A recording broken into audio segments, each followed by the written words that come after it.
حضرت موسیٰ علیہ السلام اپنی قوم بنی اسرائیل کو خطبہ دے رہے تھے کہ کسی نے آپ علیہ السلام سے ایک سوال کیا، کیا اس وقت سب سے بڑا عالم کون ہے؟ چونکہ حضرت موسیٰ علیہ السلام اس وقت کے جلیل القدر رسول تھے اور رسولوں کو دیا گیا علم وحی اور دیگر تمام علوم سے بڑھ کر ہوتا ہے۔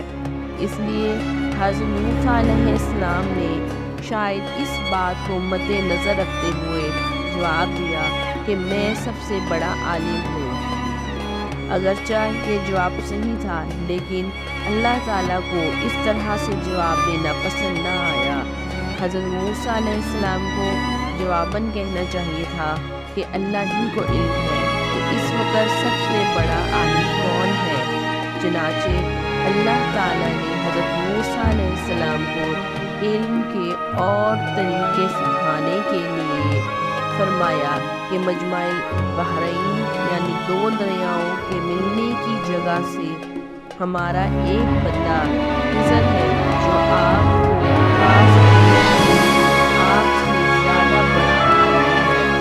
اللہ کے حکم پر حضرت موسیٰ علیہ السلام علم کے حصول کے لیے اپنے خاص خادم اور شاگرد حضرت یوشع بن نون کو ساتھ لے کر حضرت خضر علیہ السلام سے ملاقات کرنے مجمع البحرین کی طرف روانہ ہو گئے۔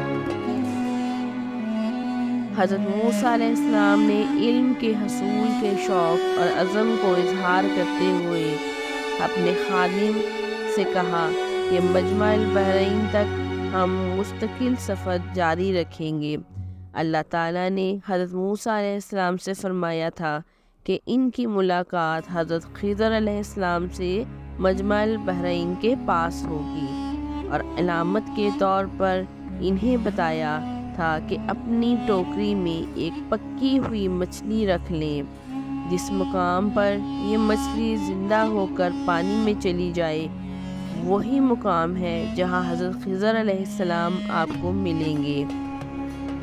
حضرت موسیٰ علیہ السلام اس وقت مصر میں تھے اور مجمع البحرین سے مراد سوڈان کے شہر خرطوم سے آنے والے دریائے نیل کی دونوں شاخیں نیل ابیض اور نیل ازرق کے آپس میں ملنے کے مقام کو کہتے ہیں، جبکہ بعض جگہ یہ رائے ہے کہ ہجرت صحرائے سینا کے بعد کا یہ واقعہ ہے، اور ان کے نزدیک مجمع البحرین سے مراد صحرائے سینا کا وہ جنوبی حصہ جہاں خلیج عقبہ اور خلیج سویز دونوں آ کر ملتے ہیں اور بحر احمر میں شامل ہو جاتے ہیں۔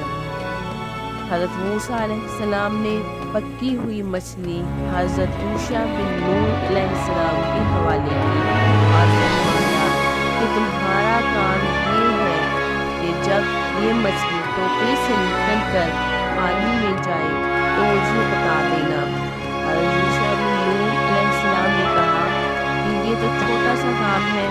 چلتے چلتے دونوں ایک پتھر کے پاس پہنچے تو وہاں کچھ دیر آرام کرنے کے لیے لیٹ گئے۔ تھوڑی دیر میں مچھلی حیرت انگیز طور پر معجزانہ طریقے سے ٹوکری سے نکلی اور سرنگ بناتے ہوئے پانی میں چلی گئی۔ مچھلی پانی میں جہاں جہاں سے گزرتی وہاں پانی منجمد ہو کر رہ جاتا اور مچھلی کے لیے ایک سرنگ سی بنتی چلی جاتی۔ یہ منظر دیکھ کر حضرت یوشع بن نون علیہ السلام بہت حیران ہوئے اور سوچا کہ حضرت موسیٰ علیہ السلام کو بتا دوں، لیکن انہوں نے حضرت موسیٰ علیہ السلام کو نیند سے بیدار کرنا مناسب نہ سمجھا۔ جب حضرت موسیٰ علیہ السلام نیند سے بیدار ہوئے تو فوراً سفر پر روانہ ہو گئے، اور حضرت یوشع بن نون علیہ السلام کو شیطان نے بھلا دیا کہ وہ حضرت موسیٰ علیہ السلام سے مچھلی کا ذکر کرتے۔ حضرت موسیٰ علیہ السلام اور حضرت یوشع بن نون علیہ السلام سارا دن اور ساری رات چلتے رہے۔ اگلے دن حضرت موسیٰ علیہ السلام نے اپنے خادم حضرت یوشع بن نون علیہ السلام سے فرمایا کہ ہمارے دن کا کھانا تو لاؤ، اس سفر میں ہمیں بہت تھکاوٹ محسوس ہو رہی ہے۔ جب تک حضرت موسیٰ علیہ السلام مقررہ راستے کی طرف بڑھتے رہے انہیں تھکاوٹ محسوس نہیں ہوئی، لیکن جیسے ہی وہ صحیح مقام سے آگے نکلے انہیں تھکاوٹ محسوس ہونے لگی۔ اس وقت حضرت یوشع بن نون علیہ السلام کو یاد آیا کہ انہوں نے حضرت موسیٰ علیہ السلام کو بتایا جب ہم پتھر کے پاس آرام کر رہے تھے تو کسی طرح مچھلی اچانک معجزانہ طور پر پانی میں سرنگ بناتی ہوئی غائب ہو گئی تھی۔ حضرت موسیٰ علیہ السلام نے فرمایا اسی جگہ کی تو ہمیں تلاش تھی۔ چنانچہ دونوں اپنے قدموں کے نشانات دیکھتے ہوئے واپس چلے گئے۔ جب وہ اس پتھر کے پاس پہنچے جہاں مچھلی پانی میں گئی تھی تو وہاں انہوں نے ایک شخص کو چادر اوڑھے ہوئے پایا۔ یہ حضرت خضر علیہ السلام تھے جنہیں اللہ تعالیٰ نے تکوینی علم یعنی واقعات اور معاملات کا خاص علم عطا فرمایا تھا۔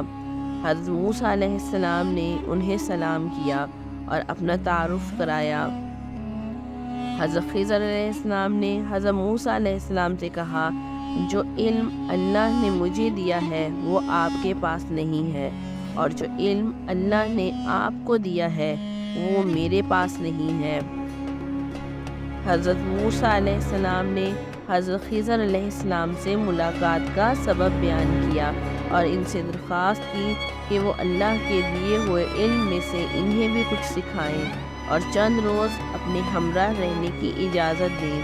حضرت خضر علیہ السلام نے ان سے کہا کہ آپ میرے ساتھ رہ کر جو واقعات دیکھیں گے ان پر صبر نہیں کر سکیں گے، کیونکہ جن چیزوں کا آپ کے پاس علم نہیں آپ ان پر کیسے صبر کر سکتے ہیں۔ حضرت موسیٰ علیہ السلام نے اصرار کیا کہ انشاءاللہ آپ مجھے صابر پائیں گے، میں آپ کے کسی حکم کی خلاف ورزی نہیں کروں گا۔ حضرت خضر علیہ السلام نے کہا کہ اگر آپ میرے ساتھ رہنا چاہتے ہیں تو مجھ سے کسی چیز کے بارے میں کچھ مت پوچھیے گا جب تک میں آپ کو خود نہ بتا دوں۔ حضرت موسیٰ علیہ السلام نے ان کی یہ شرط قبول کر لی اور پھر حضرت موسیٰ علیہ السلام اور حضرت خضر علیہ السلام دونوں ایک ساتھ دریا کے کنارے چلنے لگے۔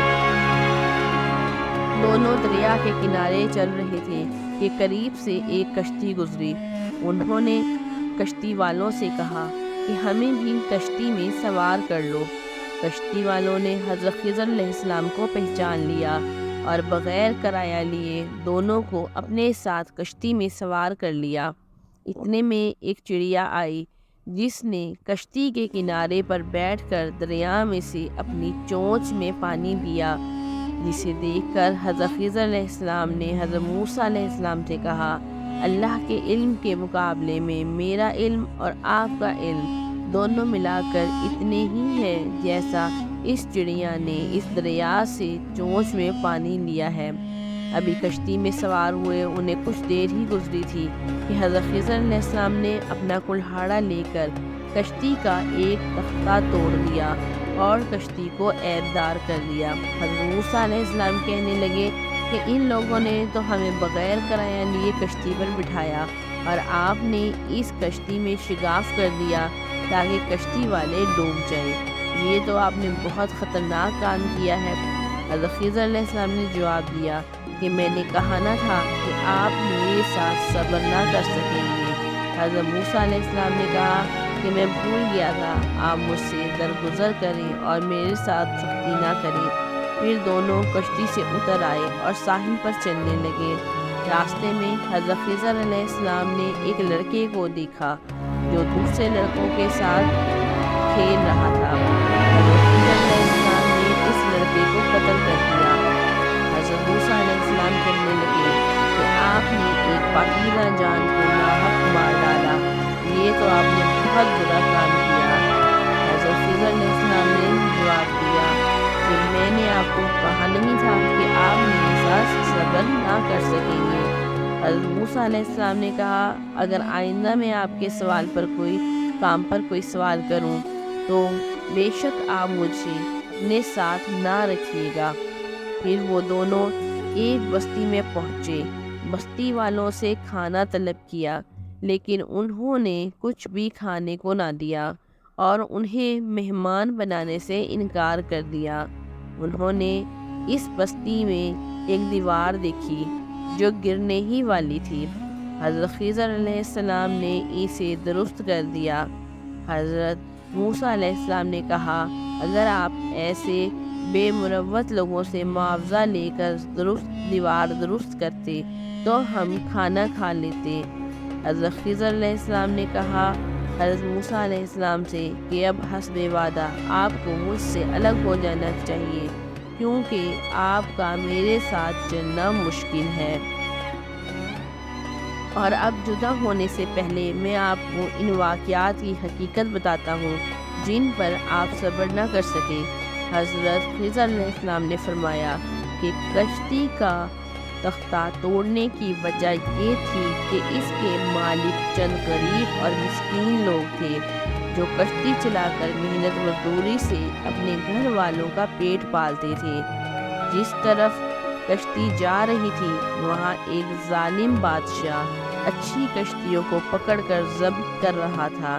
میں نے چاہا کہ کشتی کو عیبدار کر دوں تاکہ وہ اس ظالم بادشاہ کے ہاتھوں سے محفوظ رہے اور کشتی والے پھر سے کشتی درست کر کے اپنی روزی کماتے رہے۔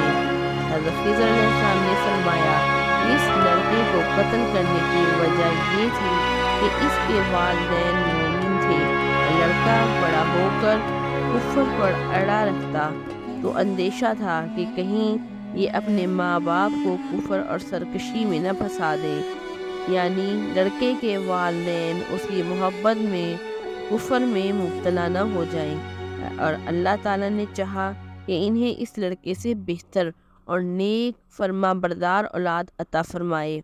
روایت میں ہے کہ اس کے بعد اللہ نے ان لوگوں کو ایک نیک بیٹی عطا فرمائی جس کی شادی ایک نبی علیہ السلام سے ہوئی اور ان کے ہاں ایک نبی پیدا ہوئے۔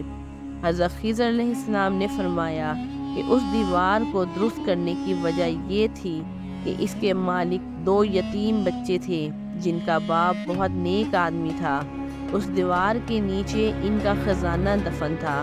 اللہ نے چاہا کہ اس دیوار کو درست کر دیا جائے تاکہ ان بچوں کے جوان ہونے تک ان کا خزانہ محفوظ رہے اور جوان ہو کر وہ دیوار کے نیچے سے اپنا خزانہ نکال لیں۔